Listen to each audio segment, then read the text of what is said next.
that you might have about the television deal that was announced this morning. Don't have a lot of answers because you already know most of the details, if not all. Excited, a great opportunity for all of our athletes in the Big Ten Conference, and including UCLA and USC when they transition in 24. Unbelievable exposure for our institutions and the student athletes we serve. So really excited about a new diversity in our platforms, having Fox, who's been an unbelievable partner over the years, and then to add powerhouses like CBS and NBC and what they bring is just a phenomenal opportunity. Having the traditional linear network is important, but to be able to dip our toe a little bit stronger into the direct to consumer streaming is another great opportunity. So really excited about it, and you guys have all the details from the release, so I'll answer any questions you guys might have. Can you fill in the financial blank? No, I can't. There's a lot of details still being worked out on the financials. It will be significant, but it's not going to be what people are reporting. Yeah, I mean, when people are saying $1 billion, do you think, I mean, is that in the ballpark? Or is well, you know, so people, and I don't know what their math is, but they're probably looking at the older deal and projecting what the current deal is and doing math. So we'll just have to wait and see, and as they finalize the actual contracts. You know, Bill? I was told Bill? that you and President Johnson asked hard questions of Kevin Warren, and during the whole process, what were the kind of things that you were concerned about, not concerned, but what were your issues that you really wanted to make sure were addressed? Well, I think first and foremost, we needed to, and great question, Bill, we needed to make sure that we had partners who understood who we are. And we're going to promote not just the games, but promote the student athletes and promote the institutions. You look at what NBC did with providing $100,000 per school in advertising dollars to be able to talk about the institutions. It harkens me back to when we did the Fox BTN deal at the beginning.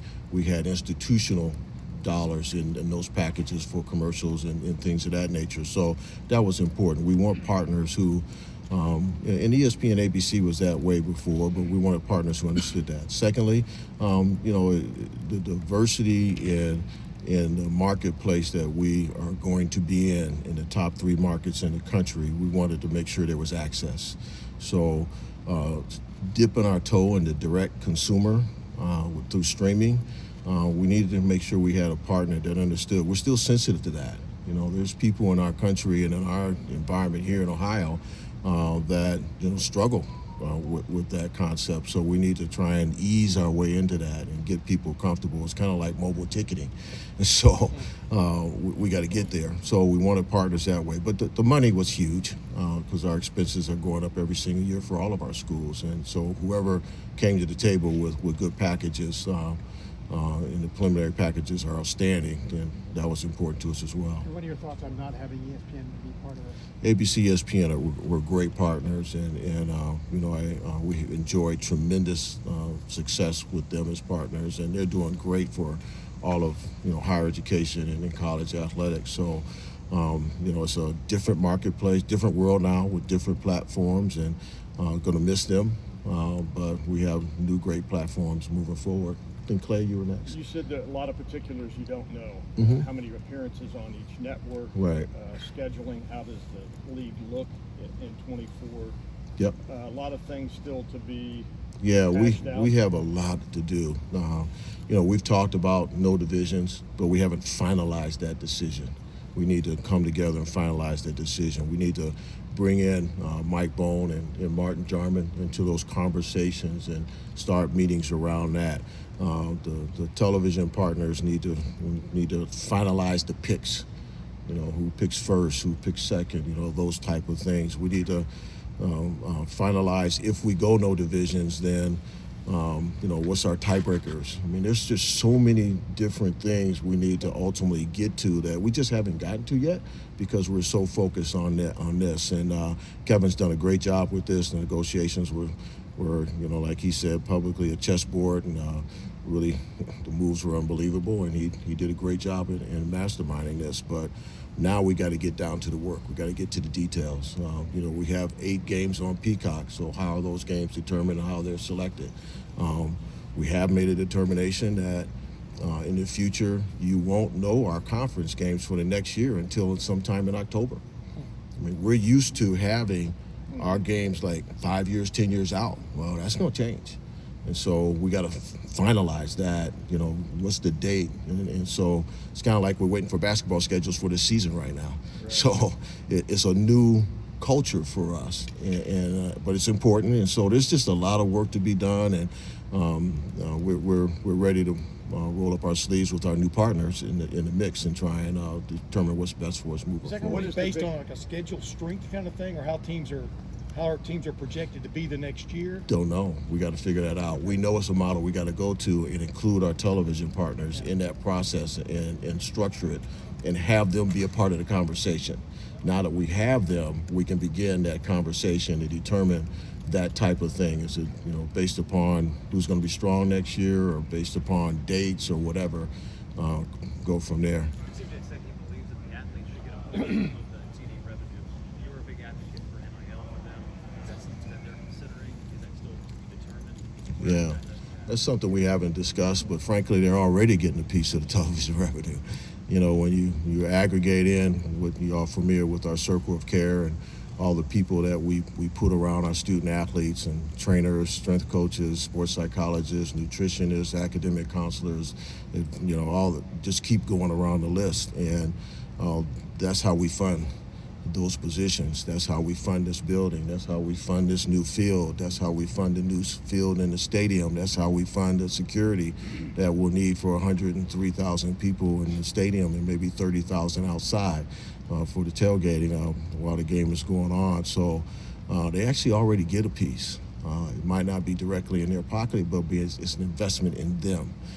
So that doesn't mean that the scholarship model might not change. I mean, this is the first year for us of the Austin distribution, where every single student athlete is getting over $5,900, which is about a $6 million hit to our budget. So they're already getting it. So do we do more down the road? Possibly, and that will be discussed, but not in the form of pay for play. Otherwise, I'm out. Hey, Gene, along those lines, Nick Saban estimated that investment in each of these athletes at $400,000 a year. Is that, you talk about $40 million for football and 100 kids. Is that? It's a possibility. I haven't done that math. That's a real good exercise to do. I haven't done that since I was at Iowa State. But yeah, that's a good one. When you prorate the personal investment that is made in an individual athlete, equipment, massage therapists, you just keep going. Some of them do acupuncture. You just keep going. The dollars that we pay, that's a huge investment in your future. And that's why we have many of our student athletes who leave us and go pro or have an opportunity to get a job before they even graduate. And so we make a huge investment in developing them as people, as well as developing as athletes. So Nick's probably somewhere spot on in that neighborhood. Now I'm gonna have to go back and do that exercise. But yeah, that's spot on. Haven't done that in a long We have time. time for a couple more. I want to make sure Christy from Channel 4 gets a question in. Adam, did you get one yet? Okay, Christy and then Adam. Okay. To your right, Gene. I'm sorry. I'm sorry. I was just wondering if you could touch on fan experience. You touched on it a little bit with the streaming and keeping fans in mind and things like that. But when it comes to access with this new deal, how were the fans in mind, and how are they going to have more access to things? Yeah, I mean, it's first of all, you're gonna have those of you who were here when Fox came on board and BTN. There's gonna be a high level of excitement with CBS and NBC. And all that intellectual property that exists within those organizations are going to come to bear to make sure we engage the fans. I don't know exactly how it's going to happen, but I do know that out of the chute, they're going to be jacked up, and they're going to be brainstorming on ways to make sure that we continue to engage the fans.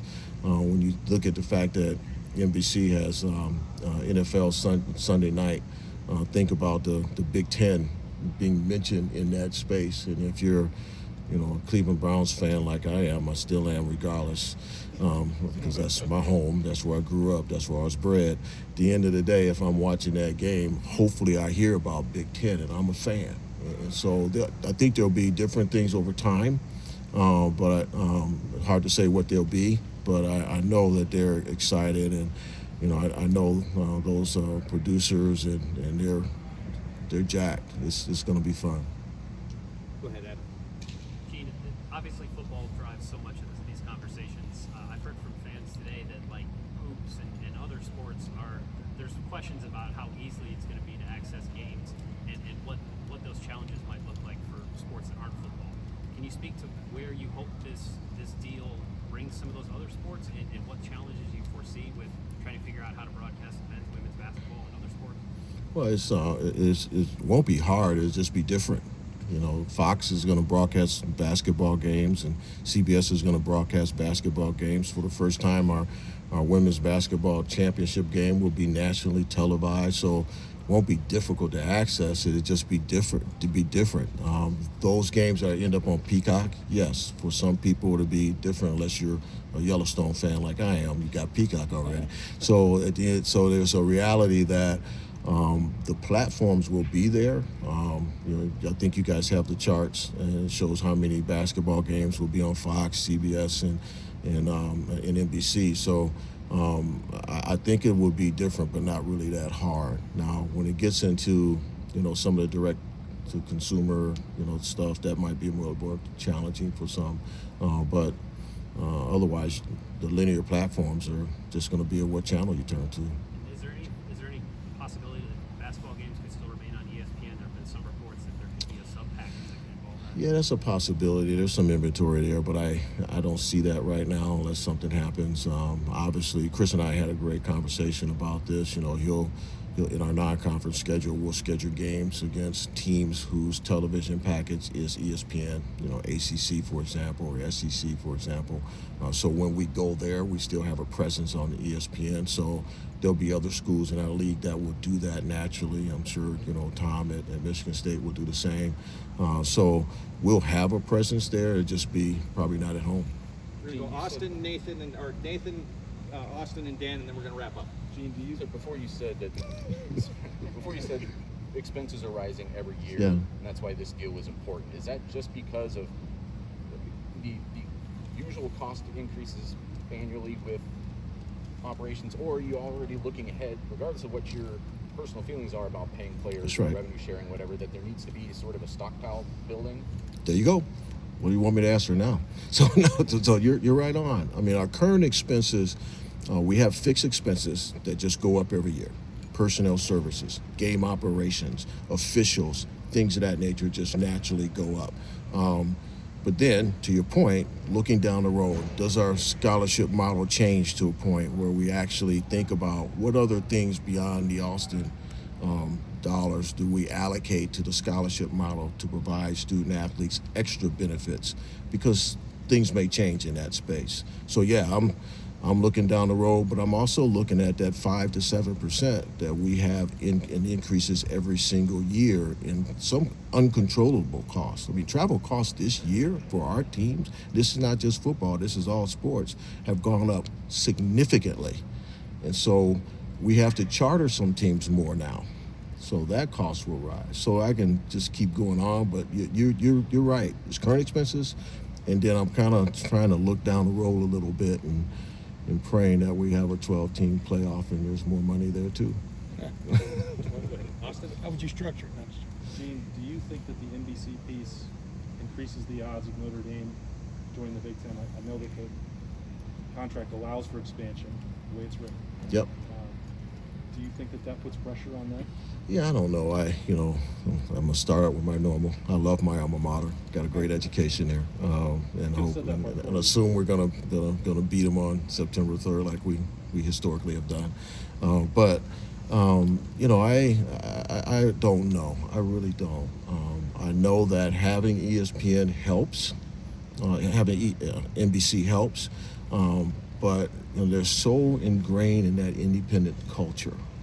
I think scheduling in the future may have something to do with it. I think whatever happens with the CFP and access may have something to do with it, but I'm not so sure this is going to move the needle that much for them. They really cherish their independence.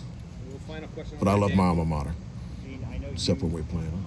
you've been someone who's advocated for opening up the college ball playoff to multiple Mhm. media partners.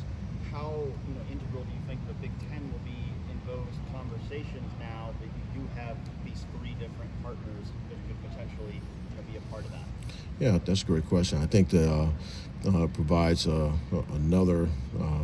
provides more avenues for those teams when it does go out to market to bid, because they will have familiarity in this space. And glad President Johnson's on the CFP board of managers, and my colleague Ward Manuel's on the selection committee. So Big Ten has a presence in that space, and so yeah, hopefully NBC and CBS now will bid on that when that opportunity presents itself. Follow up on that. I know you've been an advocate of the CFP potentially creating its own governing body for Mhm. college football. There was a report yesterday that was discussed this week. Are you seeing more really? momentum toward that becoming a possibility? There's been discussions, but there's been discussions about other models. And my intent in throwing that out was just to make sure we start discussing our governance structure. For us to sit here and think that the governance structure we have is working is naive, it's flawed. You got your head in the sand. So I just wanted to create the conversation when I threw that out there. Although I do like that model, there's some other models that others have presented that are viable, and I'm curious about those. So the discussion around a new governance structure has gotten traction. The one that I proposed under the CFP has gotten some traction, as well as others. So that's what's most important. We're talking about it now. Who knows what the answer will be, but we're talking finally, and that's good. Well, I'm glad to hear that the president's talked about it. That's good news. Are you in favor of going no divisions? Yeah, I am. Yeah. First time somebody's really asked me that question, but yeah, I am. Yeah. Well, I would go. To me, I'd go next week, but obviously it's a process. So I've gotten to the point where I'm comfortable going no divisions. In that, like I said earlier, we need to talk about tiebreakers. Those type of things, right? So we got to get down to the details around that. And but I also want to hear what our television partners have to say, which is why we've waited until we knew who they are. I don't know what their perspectives are. I want to hear it. So I'm in favor of it. I think it'll be better for us, particularly when UCLA and USC gets into the mix. Another reason we'll announce the next year's schedules in October. It gives you more flexibility to be creative, and so I'm in favor of it. Great. Jane, thank you very much. Thank you, everybody.